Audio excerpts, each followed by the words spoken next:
자, 우리 DCU DNA 요약을 계속 보고 있는데요. 아마 다음 주까지 보게 될 것 같습니다. 오늘 우리가 보는 그 말씀 보기 전에 우리 지금 D6라는 게 신명기 6장 4절부터 9절 말씀인데요.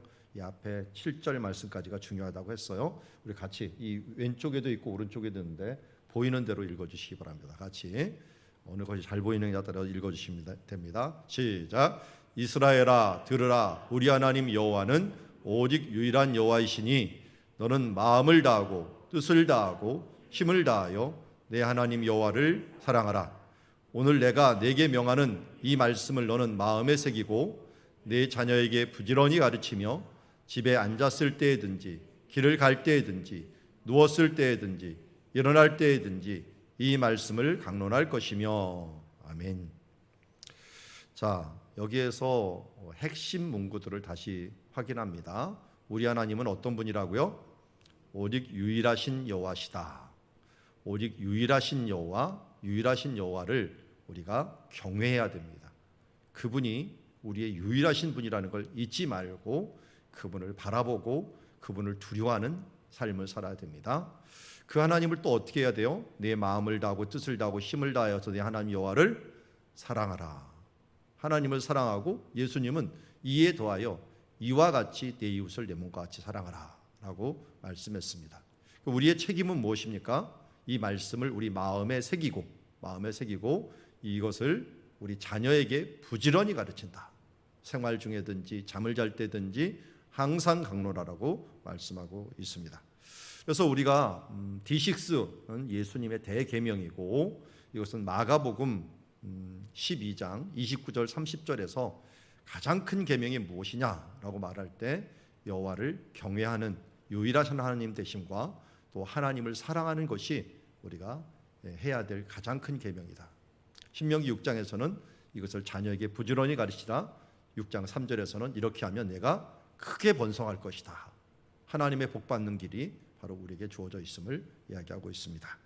우리 지난주에는 제 5장을 보았어. 귀가 하나뿐인 미키마우스 같은 교회를 진단했습니다.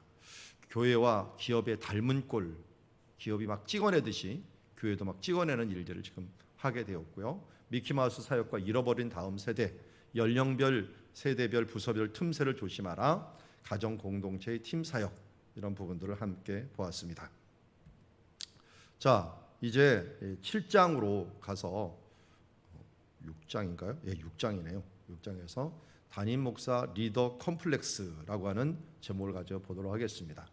원래 제목은 담임 목사 컴플렉스인데요. 제가 내용을 보니까 모든 리더들이 갖는 컴플렉스입니다. 나도 모르게 기성세대가 되어서 앞장서다 보면은 컴플렉스가 생깁니다. 무슨 컴플렉스냐면 나도 못했는데 라고 하는 이런 죄책감 같은 것들, 이런 것들 때문에 결국은 일을 진행하지 못하는 수가 많습니다. 목회자들은 더욱더 그렇죠. 나도 못하는 주제에 이게 무슨 말을 해. 또 다른 사람이 그렇게 얘기합니다. 당신도 못하면서 무슨 그런 말을 합니까? 라고 할 때 오늘 과가 굉장히 중요한 부분을 차지합니다. 자, 우리 같이 한번 레니타 픽스의 말을 한번 읽어볼까요? 같이 읽겠습니다. 세대 간 제자훈련에 참여하는 자녀에게 가장 중요한 역할을 하는 사람은 함께 살면서 삶 속에서 그들을 가르치는 부모다. 그건 뭐 말할 필요도 없죠. 자, 이 담임 목사라든지 리더의 콤플렉스가 있는데요. 이게 뭔가 봅시다. 목회자나 리더의 대다수는 특별히 이제 교회에서 봉사하는 사람들이에요. 대부분 진실합니다. 진실하려고 노력을 해요. 제가 만나본 사람들도 그 일부러 뭐 속이겠습니까? 일부러 또 감추겠습니까? 진실하려고 노력을 합니다. 우리는 그래서 목회자가 다른 사람들을 돕는 일을 위해서 자신의 전생애를 바치고 결정한 분들이라는 사실만으로도 그들을 신뢰해야 됩니다. 이걸 버리지 못하면 요새 세상에선 더욱더 뭘 할 수가 없죠. 우리 장로님이 지나가는 말로 그러더라고요. 목사님 사례비가 대기업 1년차 사례비하고 비슷하네요. 이 얘기를 하시더라고요. 이게 요새 부교육자나 사역자들을 보면 제가 안타깝습니다. 우리 교회는 지금 이제 정상을 하려고 노력을 하지만 정말 이걸로 어떻게 살까라고 하는 부분에 미안하기도 합니다. 그만큼 이 일에 뛰어든다는 거, 사명감을 가지고 온다는 것은 세상의 많은 것들을 뒤로 하고 그야말로 가난과 어려움을 각오하고 오는 길이기 때문에 그것을 오는 길 하나 자체만으로도 우리는 그들을 존중하고 신뢰를 해야 된다는 것입니다. 근데 문제는 바르나 연구에 따르면 목사님들 자녀의 33%가 교회 활동에 적극적으로 참여하지 않는다는 것입니다. 교회를 어떨 땐 떠나가거나 아예 교회에 오더라도 아무 활동을 안 하는 게 이게 3분의 1이 되니까 대단한 거죠. 그래서 왜 이렇게 됐습니까 하면서 자녀들한테 물어본 게 아니라 목회자들한테 물어봤어요. 목회자가 생각하는 목회자 자녀의 신앙 갈등 요인을 열거해 봤더니 첫 번째가 가장 많은 게 28%가 다른 사람들이 누구였습니까? 성도들이죠. 이 성도들이 목사 자녀들에게 과도한 기대를 합니다. 똑같은 자녀하고 자녀가 아니라고 생각을 하면서 대우를 해줘요. 그게 어떨 때는 좋을 수도 있고 안 좋을 수도 있어요. 저도 목사 아들이잖아요. 그러다 보니까 지나놓고 나면 좋은 점이 더 많아요. 근데 그곳에서 내가 살아갈 동안은 불편한 게 더 많아요. 자칫하면 이 사춘기 때 굉장히 위험한 그런 시기겠구나 하는 것들을 알아요. 그래서 저희 아버님이 저한테 했던 말 중에 가장 싫었던 말 중에 하나가 내가 쓰는 돈은 헌금이다. 이 말이 제일 싫었어요. 우리 아버지는 왜 나한테 재정적인 부담감을 주나. 그래서 제가 별로 그때 안 썼던 것 같아요. 지금도 안 쓰고 있는 것들이 아마 그런 일들이 생기는 것들이 아닐까 하는 생각이 들어요. 이게 과도한 기대를 하게 돼요. 18%에 해당하는 면들이 교회의 부정적인 면이 공개적으로 드러날 때 목사 자녀들이 가장 취약합니다. 교회에서 싸움이 일어나거나 문제가 일어나면요, 대부분 목사님에게 화살이 들어옵니다. 그러면 자녀들은 그걸 듣고 보게 되죠. 그러면 교회를 안 좋아해요. 그래서 우리 새롭게 하소서라고 하는 그 진행하는 PD도 여러분들 잘 알듯이 목사 아들인데 이게 목사님 아들들이 굉장히 교회나 특별히 이 교회 시스템에 대해서 굉장히 부정적일 때가 많아요. 왜냐하면 그런 어려움을 겪을 때마다 부모님들이 어려움을 겪는 것들을 몸소 봐오니까 굉장히 교회에 대해서 부정적인 생각을 갖게 될 때가 있습니다. 또 우리가 세 번째로 크게 생각, 목사님들이 너무 바빠갖고 자녀들과 보낼 시간이 없어요. 목사님들이 바쁜가요? 저는 그렇게 바쁜 것 같지 않은데요. 진짜 자녀들이 필요할 때 없어요. 주말에. 애들은 주중에 바쁘고 주말에 시간이 나는데 목회자들은 주말에 바쁜 일들을 해야 돼요. 그러다 보니까 주말에 자녀들과 한 번도 어울릴 시간이 없어요. 저도 저희 아버님하고 어디 놀러 간 적이 한 번도 없어요. 회식을 간 적이 하나도 없어요. 가족끼리. 그러니까 저도 당연히 그런 건 줄 알고 살았는데 나중에 결혼하니까 그게 아니더라고요. 그래서 조심을 하면서 사는데도 그래도 미안하죠. 왜냐하면 이 시간이 서로 틀려버린 거예요. 그리고 14%는 가정에서 자녀들의 믿음이 지속적으로 성장하지 않는 것을 볼 때, 그리고 연예인이나 미디어, SNS에 가서 세상 문화들이 또 있대 하는데, 하여튼 이 세 개 정도만 우리가 봐도 이게 교회 내에서 목회자들이 어떤 문제가 있는가 하는 거 우리가 알 수가 있습니다. 그래서 우리는 일상적인 경험을 함께하는 이제 사람들인데, 그래도 사춘기가 있을 때 우리가 소망이 있는 게 있어요. 그게 뭐냐면 먹고 자고를 같이 했다는 거예요. 이 관계라는 게 그래도 친밀감을 유지할 수 있는 가장 귀한 끈이다.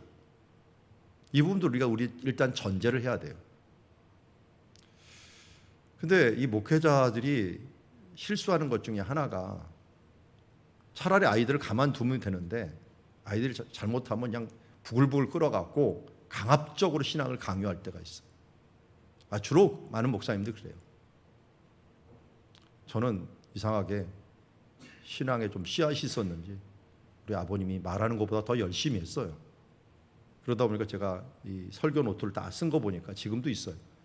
엄청나게 열심히 썼더만요. 고등학교 때까지. 그런데 그런 자녀들이 많지는 않아요. 그러다 보니까 강압적으로 하다 보니까 이 강압적으로 하는 것들이, 여기 론 헌터라는 분도 자기 자녀한테 어떻게 해야 될지 몰라갖고 조언을 했어요. 좀 이렇게 강조를 해야 되는 거 아닙니까? 이렇게 했더니 거기 청소년 상담하는 그분이 당신의 자녀가 미래의 꿈을 펼칠 10대로 자라기 전에 이 언덕에서 죽이고 싶은가? 한마디로 네 자녀를 죽이고 싶으면 강압적으로 해라 하는 뜻이죠. 그래서 유명한 말을 남깁니다. 6번 한번 보입니까? 같이 읽어볼까요? 시작. 관계의 악화를 우려해 당신의 원칙을 바꾸어서도 안 되지만 원칙을 고수하기 위해 관계를 깨버리거나 원칙을 관계보다 우위에 둬서는 안 된다. 좋은 말인 것 같아요. 우리가 원칙을 바꿔서는 안 됩니다. 교회에서도 그렇고 또 가정에서도 그렇고 원칙이 있어야 되죠. 그러나 관계를 깨면서까지 원칙을 고수해서는 안 된다는 거예요. 그럼 어떻게 해야 된다는 거예요? 그럼 원칙을 깨라는 거예요? 아니, 원칙을 깨서는 안 되죠. 원칙은 이야기하지만 예외를 둘 때도 관계 때문에 예외를 두지만 그러나 끝까지 이 원칙을 고수를 해야 됩니다.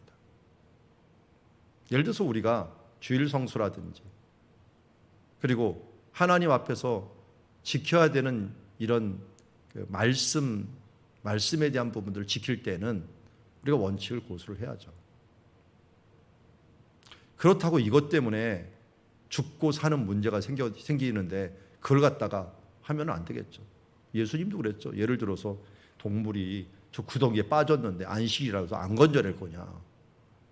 이 사람이 지금 아픈데 고치지 않겠느냐 하는 말로 관계까지 깨면서까지 하는 게 아니라 안식일이 하나님의 율법이 사람을 위하여 있는 거지 사람이 율법을 위하여 있는 게 아니다 라고 하는 것들을 분명히 얘기해 줍니다. 자, 그래서 리더라고 하는 것 그리고 목회자라고 하는 그런 사람은 영과 위선자의 경계선에 서 있을 때가 많아요. 리더들이 영웅처럼 세대 통합 사역을 이끌고 싶어 하면서도 자신의 자녀가 성장 중에나 성장 후에 하나님을 떠나버릴 때 죄책감을 느끼게 됩니다.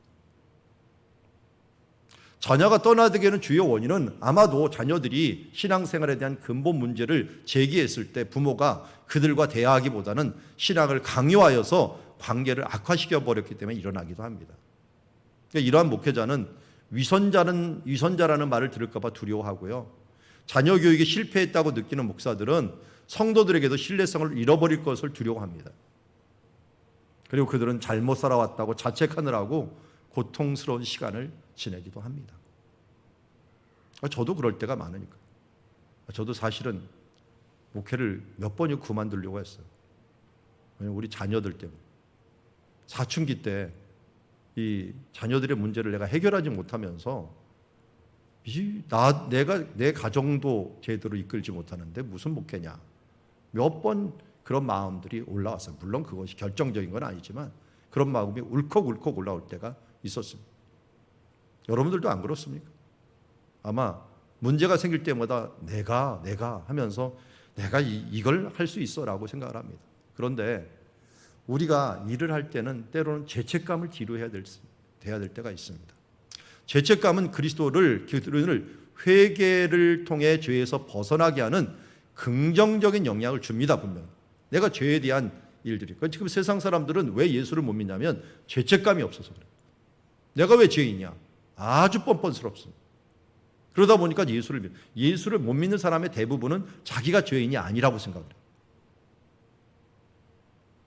그런데 하나님의 일을 하려는 사람에게는 자격 상실감을 느끼게 하는 부정적인 영향을 미칩니다. 성경의 명령을 따르기 위해서 어떤 일을 하려고 할 때요, 어떤 사람이 그 일과 관련된 죄를 짓거나 실수를 했으면 그 일을 할 수 있나요, 없나요? 성경은 어떤 일들을 행하려 할 때 그 사람이 실수하거나 또 그것을 하지 못했다고 하더라도 가르칠 자격이 없는 것이 아니라고 얘기를 합니다. 여기 선생님들 많아요, 우리 교회. 선생님들 바른 생활 못했다고 바른 생활 못 가르칩니까? 그런 선생님도 없죠. 선생님들 갑자기 사표를 써서 나는 오늘 신호등을 못 지켰습니다. 내가 가르치면서도 이걸 못했네요. 그러니 나는 못 가르칩니다. 이렇게 하는 사람 없잖아요. 죄책감은 우리가 가장 중요하게 여기는 우리 지금 세대통합 사역에도 나쁜 영향을 미칩니다. 이런 종류의 죄책감은 사탄이 주는 것으로 그리스도께서 우리에게 주신 사명을 감당하지 못하고 큰 변화를 이룰 수 있는 위대한 사람을 단순한 방관자로 만들어버립니다. 나 못해. 나도 못하는 걸 어떻게 하면서 방관자로 만들어버린다는 거예요. 여기 C.S. 루이스는 참 대단한 분이에요. 스크루테이프의 편지라고 하는 책이 있어요. 저도 다 읽어보지는 않았고 조금만 봤는데 이 내용이 뭐냐면 믿는 사람을 무신론자로 만드는 사탄의 계략이에요. 사탄의 그 전술을 소개한 책인데요. 그 전술에 이런 말이 나와요. 사탄의 가장 악한 전술은 누구나 꺼리는 큰 죄를 짓게 하는 것보다는 자신의 능력이 너무 부족해서 하나님의 일을 할 수 없는 부적격자라고 여기는 죄책감을 갖게 하는 것이다. 저도 그렇게 사로잡힐 때가 많아요. 사탄의 전략이구나 하는 걸 깨닫게 돼요. 큰 죄를 짓는다고 하나님 앞에 못 나오는 게 아니에요. 근데 대부분 하나님의 일을 못하게 하는 것은 내가 어떻게 나 같은 사람이 하면서 나는 부적격자라고 자신을 생각하게 만들고 죄책감을 갖게 만든다는 거예요. 우리는 자녀들에게 또 우리 삶 속에 하나님이 무엇을 허락했냐면 태초에 하나님이 에덴 동산에서 아담과 하와를 창조할 때 자유의지를 주셨다라는 거예요. 순종할지 불순종할지 선택의 기회를 주셨어요. 그리고 그들이 설령 잘못되었다고 하더라도 그들에게 은혜 베푸는 걸 아예 베푸지 않은 게 아니에요. 옷을 만들어서 그에게 주고 그들의 생명을 유지해 주셨어요. 그렇지만 우리가 죄책감을 모르는 척하거나 고백하지도 않은 채 놔두면 그것이 우리 마음의 감옥의 교도관이 되어서 우리를 정죄하게 됩니다. 여기 예를 얘기했어요. 다윗이 어땠어요? 범죄하고서 몇 년을 숨기고 있었어요. 그랬더니 어떻게 해요? 마음에 정직한 영이 사라져버리고 성령이 일어나지 아니하고 시편 51편에 나에게 성령을 정직한 영을 새롭게 하여 주시옵소서 라고 기도했던 것은 그가 죄를 짓고 있다 보니까 이런 눌린 마음에 한마디로 감옥의 교도관처럼 이 죄책감이 자기를 정지하고 있었다는 거예요. 베드로도 마찬가지죠. 예수님을 모른다고 3번 부인했을 때 그는 엄청나게 힘들었을 겁니다. 그런데 예수님께서 찾아와 주시어서 내가 나를 사랑하느냐 하면서 그것을 회복시켜 줄 때 그가 자유함을 얻을 수 있었던 거죠. 바울은 아마 죽을 때까지 자기가 교회를 핍박한 것에 대한 이 아픈 가슴을 가지고 있어서 글을 쓸 때마다 툭툭 튀어나온 말이 나는 죄인의 계수로다. 난 사도라 부름을 받을 수 없는 자다 하면서 그것이 계속적으로 그를 조여왔지만 그러나 나는 로마서 8장에서 말하는 것처럼 죄와 사망의 법에서 생명의 성령이요 나를 해방시키셨도다 하면서 주 예수 안에서 해방감을 선언한 것을 보게 됩니다. 우리는 죄책감이 있을 때 성경 말씀, 관련 도서, 컨퍼런스 혹은 상담을 통해서 당면한 문제를 정면으로 마주쳐서 해결해야 됩니다. 때로는 이것이 이 죄책감이나 상처들이나 이런 부분들이 하나님의 사역을 막도록 사탄의 도구로 사용되지 않도록 조심해야 됩니다. 내 모습 그대로 날 받으시옵소서. 우리 찬양이 있듯이 있는 모습 그대로 주님 앞에 나와야 됩니다. 자, 그렇게 나온 사람 한번 볼까요? 우리는 위대한 지혜와 격언, 삶의 원리, 그리고 약속이 기록된 잠언 말씀도 중요하다는 걸 알지만 인생의 헛됨을 기록한 전도서의 메시지도 중요한 것을 알아야 됩니다. 전도서는 실패한 아버지가 인생의 끝자락에서 깨달은 통찰력을 자녀를 위해 기록한 회고록이라고 할 수가 있습니다. 우리는 실패한 이야기를 통해서 더 많이 배우죠. 전도서가 얼마 전에 우리 큐티를 했지만 확 다가오는 이유도 아마 그럴 것입니다. 그래서 건강한 교회 표지 중에 하나는 사역자들과 담임 목사가 자신과 자신의 가정에 있는 문제라든지 모습을 그대로 보일 수 있느냐 하는 것입니다. 우리가 순장이 있고 또 리더가 있고 이 사람들이 나눔을 하다 보면은 자기의 약함을 드러내는 사람들이 있어요. 이 사람들은 이 약함에 대해서 이미 해결했거나 해결할 의지가 있는 사람들이에요. 이걸 우리는 간증이라고 하죠. 우리는 간증을 통해서 더 큰 은혜를 받습니다. 담임 목사도 사람입니다. 리더도 사람입니다. 순장님도 사람입니다. 그래서 죄의 유혹과 싸워야 되고 그도 죄책감을 느낄 수 있습니다. 목회자도 아무리 신앙이 좋은 사람도 심지어 사도 바울조차도 보통 사람이 겪는 일상의 일들을 비슷하게 겪을 수밖에 없다는 것을 항상 기억해야 됩니다. 그러나 대부분의 시험 응시자들이 시험지를 돌려봤죠. 그런데 뭐부터 봅니까? 맞춘 정답보다는 틀린 것을 먼저 봅니다. 그리고 틀린 오답을 더 많이 기억을 합니다. 그래서 모의고사를 계속 봅니다. 그리고 자기 약함을 계속 실수하면 왜 실수했나를 더 심각하게 보도록 만들어주는 거죠. 마찬가지로 담임 목사가 실수를 통해 경험한 지식이야말로 성도들의 공감대를 얻어낼 수 있는 최고의 학습 경험입니다. 제가 아는 교회 목사님이 있어요. 그 자녀들이 얼마나 말썽을 부리는지 아주 국가적으로 말썽을 부리더라고요. 어떨 때는 밖에 나가서 국제적으로도 말썽을 부리더라고요. 근데 그 목사님은 다 드러내요. 얼마나 자기가 부족하고 이 자녀들이 얼마나 문제가 있는지 다 드러내니까 이상하게 그 교회 교인들은 공감을 너무 잘해요. 목사님도 저러니 내가 이러는 거는 아무것도 아니구나. 목사님의 자녀도 저러니 우리의 자녀들도 당연히 그럴 수도 있구나 하면서 공감을 하는 것들을 보게 되었습니다. 어떻게 보면 더 은혜를 받더라고요.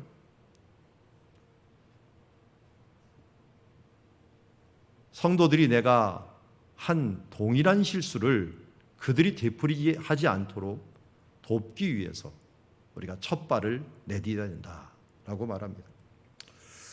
자, 그렇다고 우리가 계속적으로 실수할 수는 없잖아요. 자생력을 구비를 해야 됩니다. 잘못된 과거로 돌아갈 수는 없지만 그 잘못을 회복할 수는 있습니다. 더 나은 미래를 맞이하기 위해서 사역을 해야 됩니다. 자녀 양육에 관한 성경 구절을 읽다 보면 하나님 아버지께서 그분의 자녀들과 대화하시는 장면을 자주 보여주곤 합니다. 하나님은 아버지고 우리는 자녀잖아요. 그러니까 하나님이 선지자를 통해서 어떻게 대화하시는가를 우리가 보여주시고 얼마나 참으시고 얼마나 인내하시면서 우리에게 말씀하시는 것을 보여줍니다. 특별히 구약 성경은 자녀 교육에 대한 수많은 사례를 가득 담고 있습니다. 우리가 잘 아는 사무엘서의 엘리 제사장, 아들이 이름이 뭐죠? 홈리와 비누아스.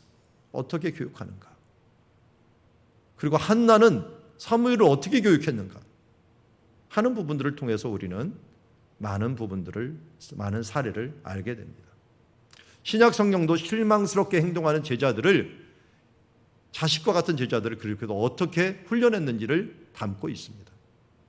그래서 성경 교훈을 통해서 우리는 긍정적인 결과를 한 몇 가지를 얻을 수 있는데, 첫째는 다른 사람을 도와야 된다는 거예요. 하나님께서 우리를 돕듯이 우리도 다른 사람을 도와야 된다는 것이고, 둘째는 동거하거나 분가한 당신의 자녀나 손주들과 관계를 지속적으로 회복해야 된다는 것입니다. 그리고 컨퍼런스를 참석하거나 책을 읽거나 세대 통합 사역 멘토에게 새로운 정보를 얻음으로 다른 사람을 돕고 서로 관계를 회복해야 된다는 거예요. 예를 들어서 이런 얘기를 많이 해요. 저도 주변에 이런 말을 하는 사람 많이 들었어요. 이걸 좀 일찍 알았더라면 얼마나 좋았을까. 내 자녀가 끝났다고 하더라도 그 정보는 이제 누구에게 사용이 돼야 돼요? 당신이 사역하는 동안 뼈저리게 느낀 경험담이 교인들과 또 여러분들과 함께한 뒤에 따라오는 젊은 세대들에게 유용한 지식이 있다는 것을 알고 그들에게 내 실수와 또 내 불찰을 반복하지 않도록 그들에게 정보를 제공하고 그들에게 나누는 사역을 해야 된다는 것입니다. 그래서 먼저 된 자가 그런 면에서 굉장히 중요합니다. 당신들은 이런 것을 반복하지 마십시오. 이 책을 쓴 론 헌터가 한국에 와서 한 말이 그거예요. 한국 교회요, 미국 교회가 걸었던 전철을 반복하지 마십시오. 미국 교회도 자녀들에 대해서 신앙의 대를 놓침으로 말미암아 대가 끊어지는 일이 있었다. 그게 반복되고 있다. 한국 교회, 미국 교회하고 한 1, 20년 차이가 나는데 지금 똑같은 일이 벌어지고 있는 거예요. 그 일이 반복되지 않았으면 좋겠다면서 간절히 간구하는 것을 보았습니다. 자, 그러면 이렇게 회복하기 위해서는 해야 될 첫 단추가 뭐냐면 용서를 구하는 것입니다. 죄책감을 느낀다면 용서를 구해야 될 필요가 있어요. 먼저 누구에게 용서를 구해야 될까요? 하나님께요. 하나님 아버지께 용서를 구해야 됩니다. 모범적인 가정생활에 관한 성경 구절을 가능한 많이 찾아갖고 내가 그렇게 하지 못했던 것에 대한 회개를 하고 부모의 역할에 관한 내용이나 탕자와 관련된 주제를 읽고 난 후에 회개하며 용서를 구해야 됩니다.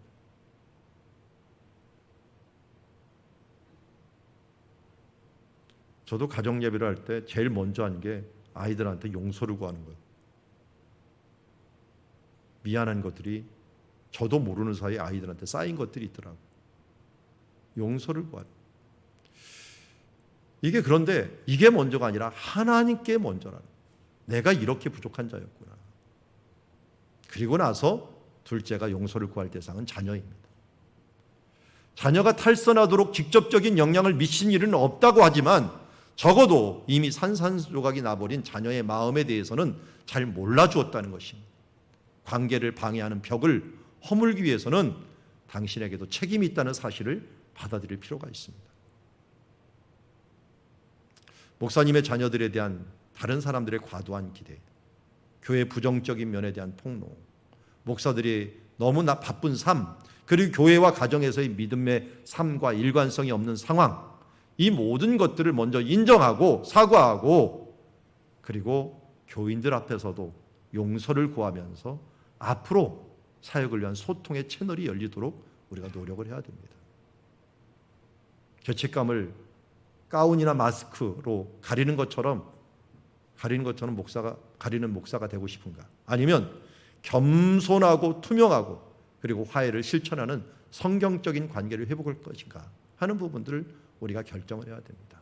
이 아래 이제 어느 분이 팁으로 준 것이 있어요. 자녀들에게 이렇게 말하는 거. 정말 미안하구나. 나는 내 앞에 뭐뭐뭇을 내려놓는다. 내가 소중하게 여기는 문제에 대해서 충분한 대화 시간을 갖는 것보다 내가 뭐뭐 하는데 나의 시간을 더 써버렸구나. 무엇에 관해 너희가 할 말이 없다 하면서 이야기하는 것입니다. 이게 굉장히 긴 글인데요. 그러면서 이제 마지막에 참 힘든 말을 해야 됩니다. 한 번 더 기회를 준다면 너의 신뢰와 자부심을 되찾고 싶구나. 우리가 서로 새롭게 알아갈 수 있는 있기를 소망하며 기도하마. 이제 와서 이런 말을 하는 게 너무나 미안하지만 너는 나에게 너무나 소중한 존재란다. 우리 다시 노력해보지 않을래?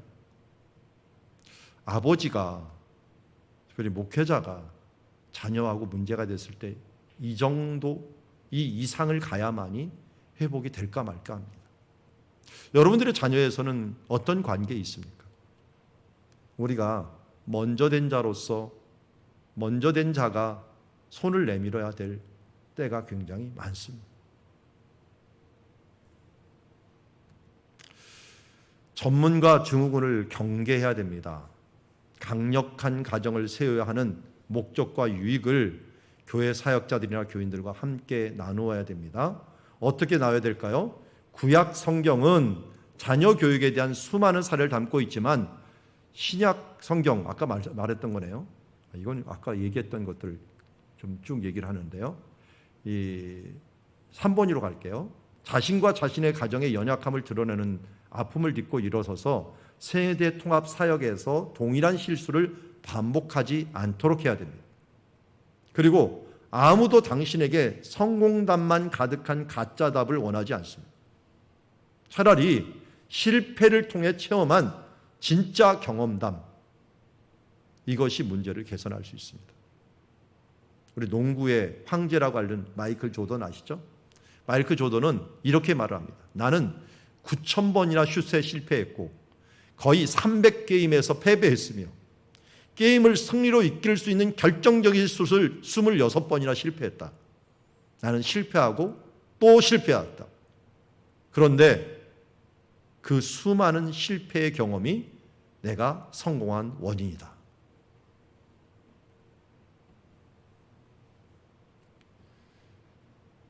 실망감과 패배의식으로 사로잡힌 부모가 자녀의 관계를 친밀하게 회복할 수 있도록 우리는 서로 도와야 됩니다. 부부 간에도 자녀들 간에도 정말 많은 관계가 파괴되어 있고 사탄은 어떻게든지 분열을 시켜서 이 파괴된 관계를 하나로 묶지 못하게 만들고 있습니다. 우리는 사탄의 전략이 1이 뭐냐면 분열입니다. 가정을 분열시키고 교회를 분열시키고 공동체를 분열시켜 갖고 그들이 힘이 약해졌을 때 사탄은 그를 공격해서 그들을 덮쳐버리는 것이 그들의 전략입니다. 성경의 많은 역사 가운데서 이것이 나타납니다. 시삭이라고 하는 바로가 솔로몬이 죽자마자 나라를 두 쪽으로 내다더니 얼마 있다가 쳐들어와서 두 나라의 모든 것을 빼앗아가는 것을 보았습니다. 사탄이 바로 이렇게 합니다. 오늘 우리가 이렇게 분열되는 것을 너무나도 조심을 해야 됩니다. 이제 우리는 하나님의 비전을 받아야 됩니다. 그래서 이런 컴플렉스에 젖어 있지 말고 담임 목사는 매주 설교를 통해서 부모와 조부모에게 진정한 동기부여를 해야 되고 방탕한 자녀를 둔 부모는 애통하다가 심령이 상하게 될 수 있기에 이런 상황은 부모의 결혼 생활까지 또 악화시킬 수 있습니다. 대부분의 부모는 비난받는 것이 두려워서 자신의 문제를 교회에서 공개적으로 말하지 못하고 있습니다. 그러기에 자녀들과 다시 소통하기 위한 방법을 찾다 보면 자녀들이 왜 교회와 신앙이 떠났는지 이유를 발견하게 됩니다. 만약 당신의 자녀가 방황하고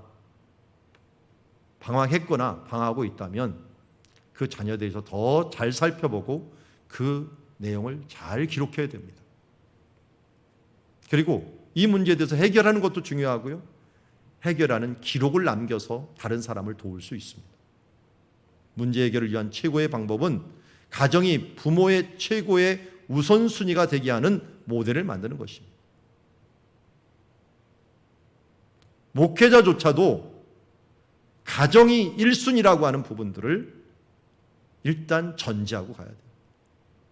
우리 예전에 드라마를 보거나 교회 사역들을 보거나 보면은 목회자들이 교회 나왔다 집에 들어가질 않고 아이들을 일주일에 한 번도 못 보고 이런 일이 태반이었어요. 저도 그랬으니까요. 저희 아버님을 만나고 밥상에서 만나고 밥 먹은 적이 별로 없습니다. 그런데 오카는 목사님도 나중에 보니까 돌아가실 때 그걸 제일 후회하더라고요. 아이들한테 잘해. 가족들한테 잘해. 이게 유언이었어요. 여러분, 가정이 교회라고 하는 사실을 자꾸만 잊어버리기 때문에 이런 일이 일어납니다. 가정은 가장 작은 교회입니다. 이 교회가 건강해야지 공동체 교회가 건강할 수 있다는 사실들을 잊지 말아야 됩니다. 자녀를 통해 보여주는 유산이 교회 사역을 통해 보여주는 유산보다 더 중요합니다. 교회가 어떤 유산을 다른 세대에 넘겨주는 것보다 부모가 자녀 한 명을 제대로 키우는 것들이, 신앙 안에서 키우는 것들이 어찌 보면 더 위대한 유산을 남겨준다는 것입니다. 그렇다고 교회의 일을 소홀히 하라는 게 아니에요. 교회와 이 가정교회가 협력을 해야 된다. 동역을 해야 된다는 것입니다. 그래서 그룹을 만들어서 내가 내 힘으로 못하니까 함께 배우고 함께 기도하고 하면서 이 악순환의 고리를 끊어버려야 됩니다. 부모와 자녀가 함께하는 세대통합 사역에 응답하신 하나님의 비전을 서로 나누고 제시하는 그런 공동체가 되어야 된다는 것입니다. 이제 마지막으로 D6 교회는 목사의 비전이 가장 중요합니다. 총지휘관이 이 훈련을 이끌거나 동참하지 않는다면 전투하는 현장에 함께 가지 않는 거나 마찬가지입니다.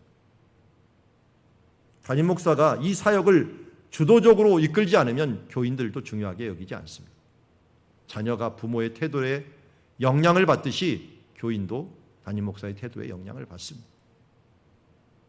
목회자가 만약 죄책감에 시달리는 사람을 돕지도 못하고 자기가 죄책감에 시달리면 어떻게 되겠습니까? 하나님께서는 다른 교인과 함께 마찬가지로 목사도 용서하셨습니다. 그래서 제일 힘든 상담이 뭐냐? 의사가 의사에게 가장 치료하기 힘든 환자인 것처럼 종종 목사가 목사에게 가장 상담하기 힘든 내담자입니다. 제가 예전에 그랬던가요? 제 호가 양치기 개라 그랬죠. 양치기 개들이 휴식을 취할 때 보니까 개들끼리 모이더라. 그래서 개들의 모임. 이게 이제 목사님들의 모임이라고 할 수가 있는데, 거기에서 서로 이야기를 하면서 위로를 받기도 하고 지혜를 얻기도 하고 마음을 나누기도 하는 공동체가 되기도 합니다. 저도 매주 월요일 날 목사님들이 모여서 성경 공부를 하는데 목회자니까 이 말씀에 대해서도 많이 나누지만 삶에 대해서, 교회 목회에 대한 현장에 대한 부분들로 이것저것을 나누면서 서로에게 위로를 주고 힘을 주는 그런 시간이 됩니다. 그렇지만 본인들도 해결하지 못하는 것들에 대해서는 또 스스로도 힘들어하고 그냥 한탄만 할 때도 많이 있습니다. 전도서는 솔로몬의 실수가 다른 사람에게 되풀이되지 않기 위해서, 특별히 자녀들에게 되풀이되지 않기 위해서 우리에게 주신 책입니다. 그래서 다른 사람들이 내가 한 실수를 반복하지 않도록 우리는 항상 힘써야 될 줄 믿습니다. 이제 우리는 한번 돌아봤으면 좋겠습니다. 우리 교회에서 경건한 삶을 살지 않는 자녀를 걱정하느라 마음에 소진된 교인들은 누구이며 몇 명 정도 되는 것 같습니까? 이러한 부모들을 격려하고 훈련하며 함께 가기 위해서 교회가 어떤 일을 하고 있습니까? 자녀들의 탈선을 예방하기 위해 교회가 취할 수 있는 가장 중요한 조치는 무엇일까요? 자녀와의 관계 개선을 위한 단계를 파악하고 먼저 회복해야 될 것이 무엇인지를 주안해서 다시 소통하기 위해 해야 될 것이 무엇인지를 살펴봅시다. 그래서 오늘 DNA 책의 10장에는 가정 단계별, 이 가정 단계별이라는 것은 자라는 때의 단계별로 부모가 무엇을 도우면 좋은가 하는 것들이 적혀 있습니다. 그래서 이 부분들을 잘 알면은 우리가 지혜롭게 이 부분들을 행할 수 있어요. 저기 서울의 반포교회도 D6를 하는데 거기에는 아예 책장에 그렇게 있다더라고요. 여기 우리 지금 11단계로 되어 있잖아요. 11단계에 해당하는 부모들을 위한 책들이 쭉 맞아 있더라고요.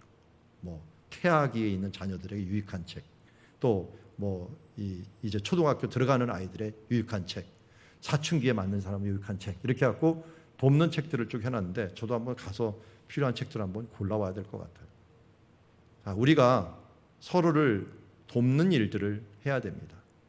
내가 실패했다고 그 죄책감에 있지 말고 또 다른 사람들을 돕기 위해서 내 실수가 또 다른 사람들의 교훈이 되기 위해서 전도서와 같은 그런 이야기를 해주고 나눔을 통하여 우리 아름다운 공동체를 이루어가기를 원합니다.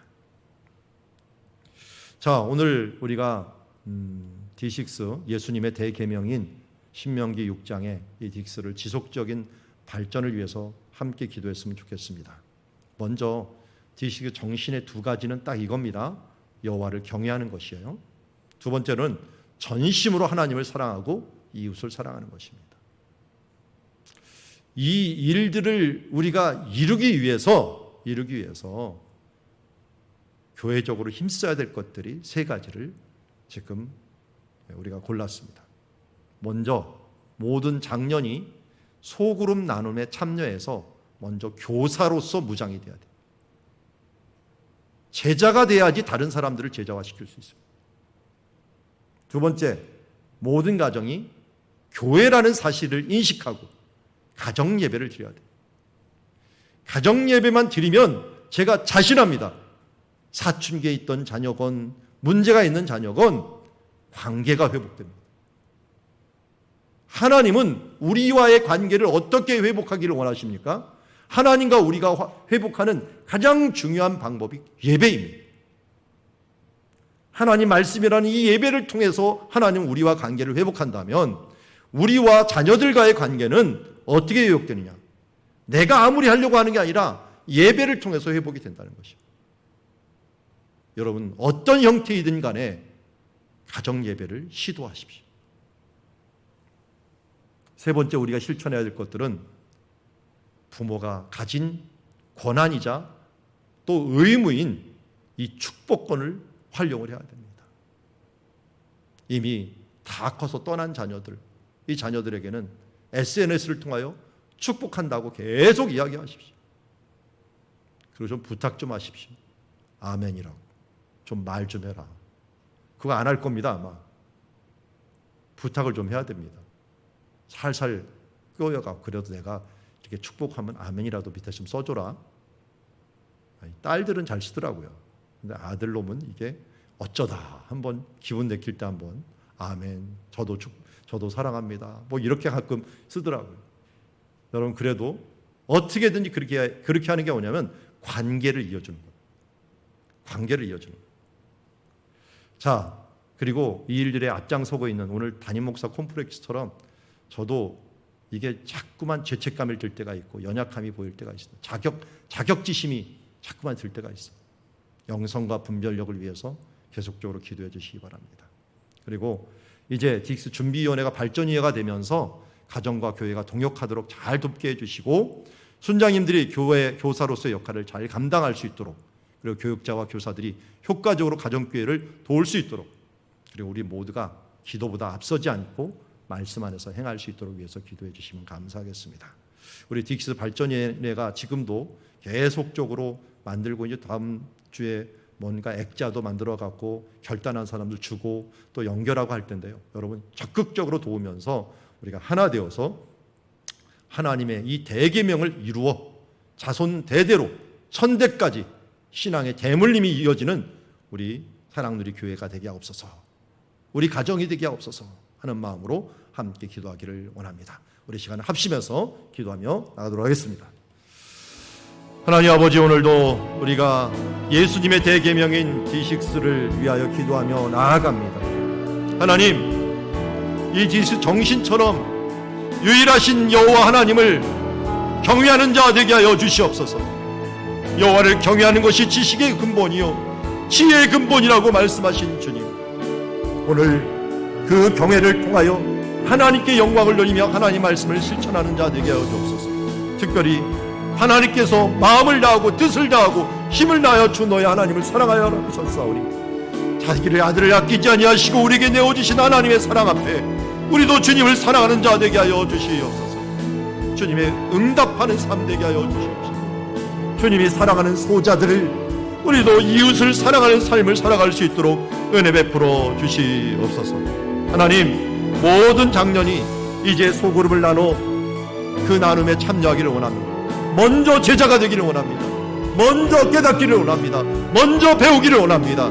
그래야 이 배운 것들을 함께 나누며 하나님 나라를 위하여 교회를 세워나가기에 부족함이 없는, 특별히 가정교회를 세우기에 격함이 없는 주님의 자녀 되게 하옵시고, 특별히 이 일에 더 순장님들이 먼저 배우고 깨닫고 은혜 받은 것들을 우리 순원들과 함께 나누고, 순원들은 가정에게 나눠주며 아름다운 선순환이 이루어져서 우리 자녀들이 건강한 그리스도의 삶들과 가정 예배의 삶들이 이어질 수 있도록 아버지 도우시고 인도하여 주시옵소서. 하나님, 부모는 자녀를 매일 축복함으로 관계가 아름다운 축복의 관계가 이어질 수 있도록 하여 주시옵시며, 주여 이제 왕같은 제사장으로 부름받은 부모로서의 역할을 감당하며 축복의 통로가 될 수 있도록 아버지 도우시고 인도하여 주시옵소서. 이 종이 또한 앞서서 일을 할 때 많은 시험이 있고 역경이 있지만 하나님께서 주신 그 힘과 능력으로 분별력 있게 이 모든 것을 행할 수 있도록 하나님 도우시고 역사하여 주시옵소서. 하나님, 기습 발전위원회가 이제 발족을 하여 지금 일하고 있습니다. 준비 때도 많은 일을 했지만 이제 더 많은 일들을 이루어 나아갈 수 있도록, 동역할 수 있도록 하나님 도와주시고 이끌어 주시옵소서. 특별히 이제 교사들, 교역자들 하나 되어서 이 일들을 감당할 수 있도록 도와주시옵시고, 모든 일에 주여 우리가 더욱더 기도하게 하옵소서. 새벽을 깨어 기도하게 하여 주시옵소서. 주여 우리의 밤낮으로 깨어 기도하는 주님의 자녀 되게 하여 주시옵소서. 그래서 말씀 안에서 행할 수 있는 주님의 자녀들 될 수 있도록 도우시고 이끌어 주시옵소서. 우리 계속해서 가져온 기도 제목을 놓고 기도하시고, 우리 바로 30분부터는 저 아래에서 순장님들은 순장 예배 하도록 하겠고, 여기서는 기도하실 분들은 계속 기도하시다가 자유롭게 돌아가시면 되겠습니다. 기도하시겠습니다. 아버지 하나님, 오늘도 주님의 말씀으로 우리를 교훈하여 주시고 이끌어 주심을 감사합니다. 기도하며 나아갈 때 하나님의 은혜가 또 하나님께서